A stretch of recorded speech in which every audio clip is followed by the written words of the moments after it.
Hello War of the Visions fans, I'm Jackie Fox. You may remember that Class Match is my favorite form of PvP because there's no Viz refills, there's no awkward bonuses, there's no stilted bonuses to try to benefit certain new units. It's just 5 games a day, you win, you lose. You can play a manual, you can use initial placement, all those special tricks I'm going to be teaching you today because I did some raid runs with Lex Reason, one of my commenters, and in one of the better guilds in the game, Hokuten. And after I said thank you in the chat, he changed the group message to, "Hey Fox, you should do a class match video on manual play." So here we are, let's do it. I recorded my 5 runs, so let's go. So as for this team, one piece of advice I'd give you is you can, at this cost level, the 50 cost free units are your friends. So I'm going to be using Galzak instead of Renoa. The rest of this composition is going to be really similar to one that I'm going to show you later, so let's focus on the technical bits. I want Galzak to have a little bit of hate here, because I want people to come to him. Now I'm going to be playing in manual, so this isn't going to have as much of an effect as it could. But let me show you something else. If you're playing in auto, you want to match with other people playing in auto. Then you can go into this and you can select your initial placement. Moving your characters closer together is generally a good idea. If the one in the middle has hate, the other two don't, they'll run and buff them. And then if that unit has a good buddy buff, they'll buff the others. So as soon as I get this set up, I'm going to start going into matches. We're going to try to move them back just a little bit though, so maybe they don't get too far out there. Here's kind of what I'm working with. And the advantage in auto, especially over what you're going to see here in manual, although hopefully, the advantage in manual over auto is that I can deploy contingency plans as I need them. Whereas auto tends to deploy a lot of my contingencies whether I need them or not, which can be disadvantageous in certain scenarios, Blade Stream being a really great example of this, and a technique that I'm going to be using through this fight. Also, looks like we're going up against some evasion here. That could be really difficult for us, but we do have some accuracy. Ooh. I don't actually think we have any guaranteed hits, so that's a little bit irrelevant. She's never been a super hard character to hit anyway, so maybe this would be fine.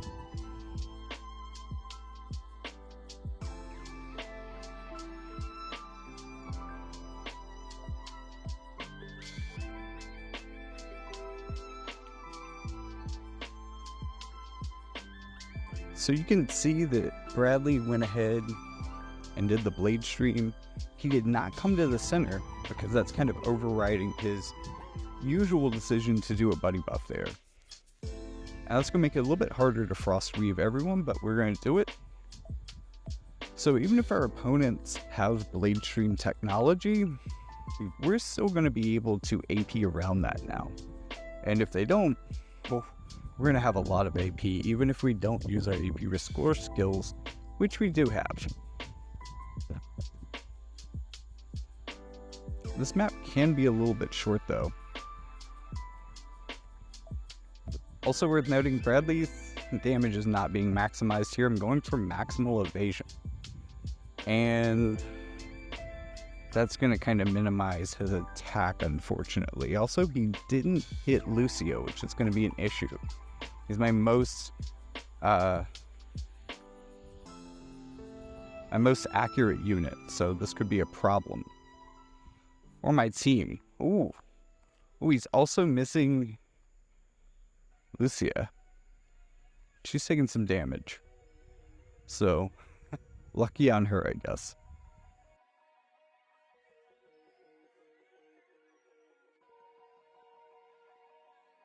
Now, we did get dodge on her. That's pretty good.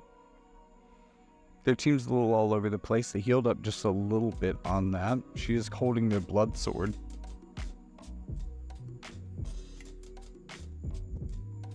Ooh, good damage, good damage. Damn, if only we had that follow-up hit, we could have taken Moraga too. But we still have this big evasion boy to deal with.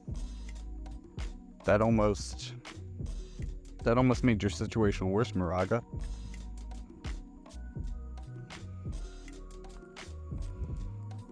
This map has a lot of area attack resistance, at least early on.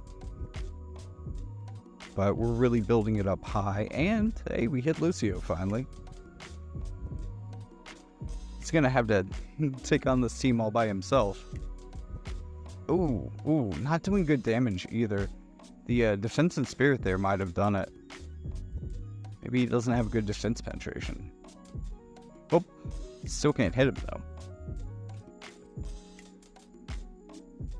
Come on, Bradley. Okay, we got more AP. Can you do Bradley? Oh, okay, we got one hit in there. We'll CT up.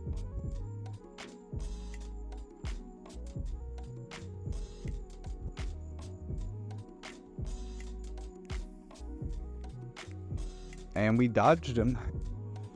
Not with our evasion though, with our counter.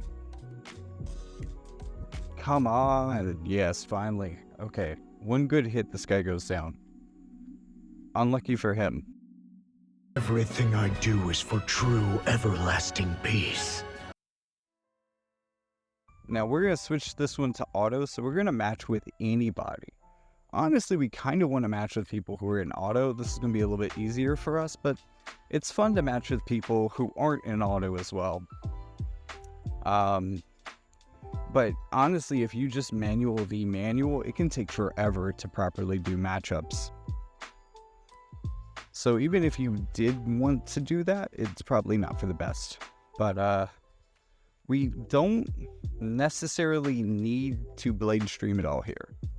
And if we do, we can wait a turn so that the attack down debuff is actually more impactful during the fight. Because this is a pretty physical team. That could be a way to play this. And it's not a way that auto is usually going to play it.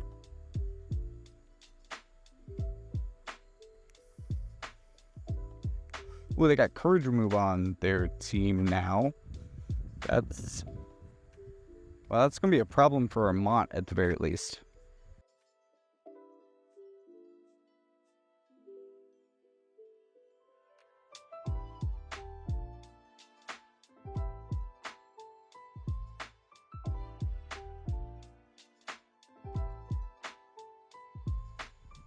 That's a big heal. Also comes with the AP. Nice.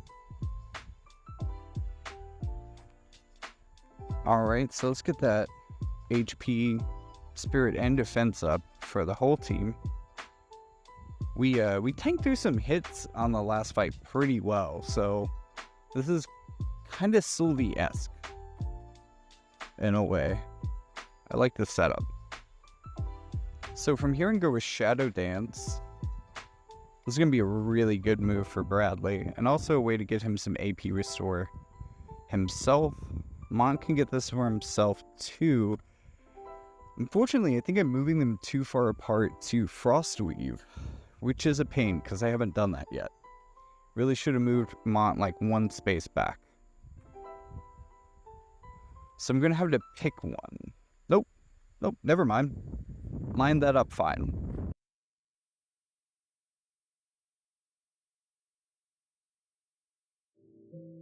Okay, so we've got some pretty crazy AP going on. We still have our blade stream, so we're going to have to tank this, and man, we did a great job tanking through that. Barely took damage there, and we're going to reduce their attack for the next 2 turns from here out, which is really going to negate some of that HP absorb, hopefully. That's a really good TMR to use, even on other characters other than Uriel. It is her TMR, so it kind of makes sense, but, you know, a lot more teams could benefit from this. In fact, it would be an option here. Like, I could definitely put that on Galzak. Okay, Oberon's getting in here with a second hit. That taxi buff isn't doing a whole lot. So let's power up Mont. I love that this gets his attack and his agility up, as well as healing him all the way back up. So now that we can get him out in the front, let's LB, hit their 2 big units, let their weak MR unit hide in the back, decimate the field.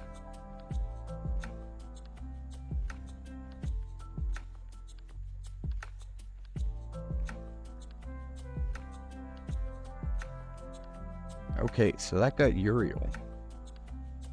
So Bradley, what can you do? Doesn't seem like you're in range for a lot, but Calculated Wind has crazy range. When all its fails, it'll probably hit something. Let's see if we can get another one of these 2 for skills.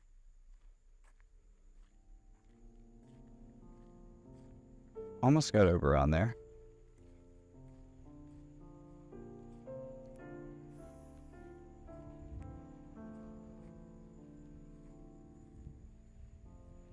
I think the AI is upset with me. It doesn't want me to hit it. Not that I'm probably gonna kill you with Galzak, but...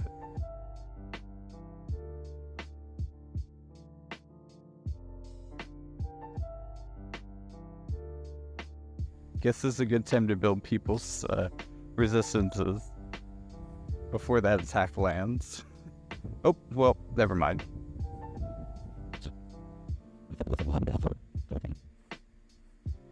So pretty opportune moment, I would say. So finish it off with style, cinematic flair. Now, unlike last time, I have participated this season now.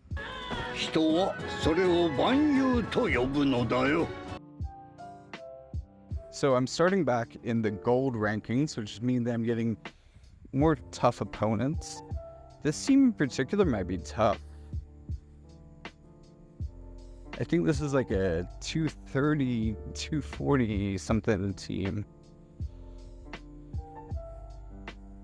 Very similar to my own. Balo got some interesting upgrades on April Fools. Still think Galzak is way better, especially with the AP resiliency kit that I'm using here. Even when we do need our blade stream, and this is going to be one of the fights where it's going to come in handy, I probably want to activate it a little bit after.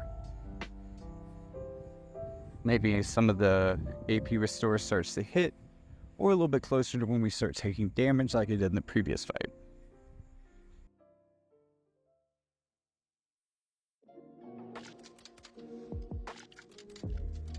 So there's a full bells. And there's some more AP auto restore. So they haven't gotten any of the AP yet. As long as my Bradley gets a turn before they move, this is the perfect time to blade stream and just ruin their day. Yep, day thoroughly ruined. No fun for you. Me though, I like fun. Let's have some fun.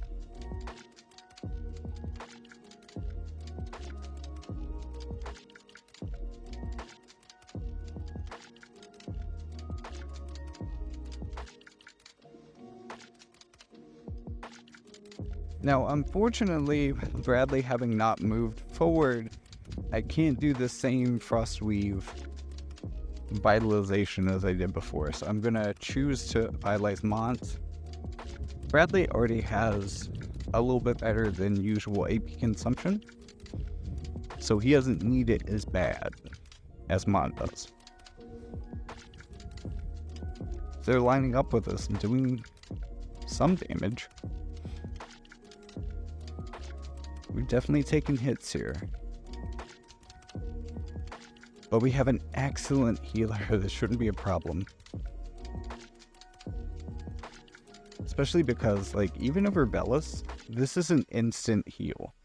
It feels a lot like Prey from Yuna, but with AP and maybe a slightly stronger heal.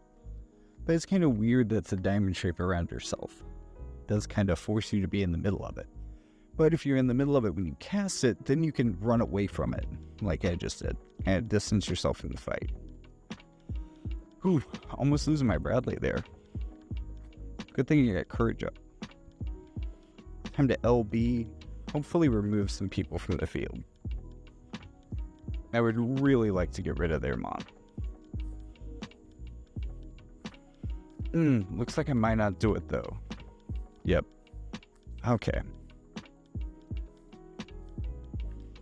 Alright, so Bradley can very easily chain. Let's see if we can... Yeah, my Mon gets caught up in that though. I could definitely hit this whole team though. Let's do a quick lunge, get some of my CT back. I don't think that's gonna put us ahead of this Bradley, especially with his haste. Oh. Someone can take care of that. He's still taking damage well. Still got the benefits from the Maximilian, I would guess. And proper healing should get them back. Yep. Okay, so that got rid of their Mont, but this is the most ridiculous part of Belos' kit. Honestly, there's not a lot else to it. Kind of a one-trick pony, but it's a trick. That one hit's going to do a lot of damage, but we have a healer. This will be fine. It's a law of invigoration. Get that attack and agility up for myself.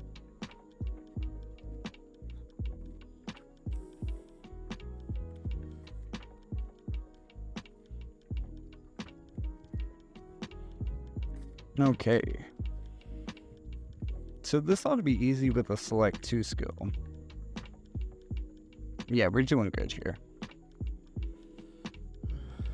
Again, Balo is not really intimidating at all.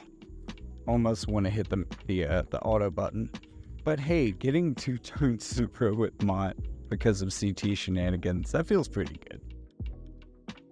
Everything I do is for true, everlasting peace.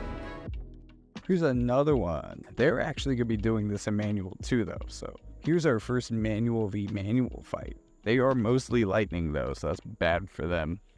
But it's a strike team, so we'll see. Might do better than you think. Aya is a pretty rough wild card. I think she's trying to see if she can hit us from where she is. You see a lot of people in manual, like if they're not really familiar with their ranges super well, or not familiar with the map, they'll kind of like run out and wait and try to see what they can hit. Check some of their moves. Sometimes you run back when they can't hit anything. I know pretty well what my ranges are and how to hit things, so this shouldn't be too much of an issue for me in manual. As you can see, like, knowing your kit, knowing exactly what you want to do, it's really important to be able to play like fast and fluidly. I want to think that I'm at least on my side, kind of keeping pace with you know, kind of how Auto would play it. And that was dumb. That was a misclick. However, the agility boosts managed to get him back in the top of the turn order. So maybe a strategic mistake? I don't know what happened here, but I'll take the turn.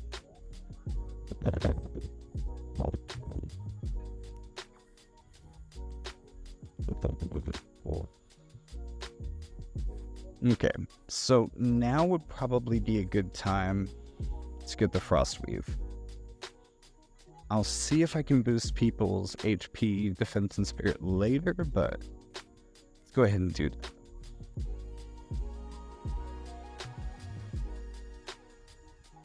Also start breaking down their attack and their AP.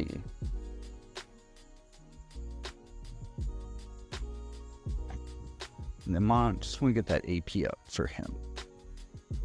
So he'll be ready to swing on him here in a second.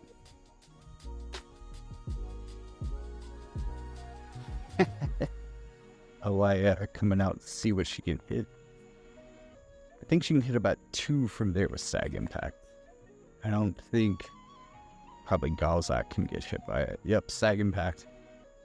Not much damage, which is good. Good for us. Mont is especially good with strikes, so this might be a good one for him. Bradley's just not great with damage in general. Also, Mont's got the Maximilian really helping him take damage right now, too. Should still have the Maximilian going, even though the chaining on Bradley's getting pretty rough. I don't think he's going to get in range with her, though. She has some mid-range stuff, but even her slashing moves can't follow that up. She can't. I'm pretty sure nothing she can chain with would follow it. Which gives me just enough of a window to restore some AP and heal everybody up. Time to combo.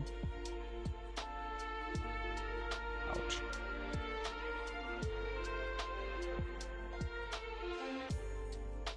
Okay, so that started the chain. This means Mont should be able to get in the middle of them and finish this off. Should have noted, though, maybe if I had moved one space over, we could have got Tifa in on this. But I only had one target available when I went into that. Whoops. Well, if I remember correctly, Tifa was kind of low level. So what you really want to be doing here, though, is hoping for Frostbite on Dual Blizzard. May not be upgraded enough to get a lot of its final bonuses. I remember that was one of the skills that got upgraded, but it should still be able to Frostbite. That'll help. I don't think it's gonna do enough, but it should help. Okay, almost getting Bradley. Time like this, I kind of wish I could finish people off with auto. But cinematic finish is always nice. Okay. Yeah, I guess he doesn't have a sword. That's fair. See if we can heal him, though. And invigorate him. His AP may about to get trash can, but he's got plenty of health. And that finishes the fight. So as you can see, I am a big fan of class match. Everything I do is for true, everlasting peace. I'm going to show you the team, but I'm not really going to talk too much about it or the alternate choices, because really I'm not using bells here, so there are other things I could be using, because I'm going to be making a couple more videos about a more fully costed, non-limited version of this team that does pretty much all the same things. It's one of the reasons I was so excited to be able to play this in class match, and so excited to be able to show it to you, because it showcases a lot of strategy here that I've been pushing lately, and it's really working well for this team. So wish me luck through the rest of the week, because, well, this next fight wasn't the luckiest, but you'll see. Anyways, all of that being said, thank you so much for watching. Remember, the free to play option for YouTube is to like, subscribe, and comment, but also check out the description where you will find a link that will bring you to all parts of the Jackie Fox Media Empire, including my book, including my other YouTube channel, my main channel, as well as a podcast that supports that one if you'd rather listen to the episodes you could find there, and even my books. So check that stuff out, as well as links to donate to the channel and support the channel in that way in the description. And with all that being said, thank you so much for watching, and I'll see you in the next one. Ooh, this guy seems cool.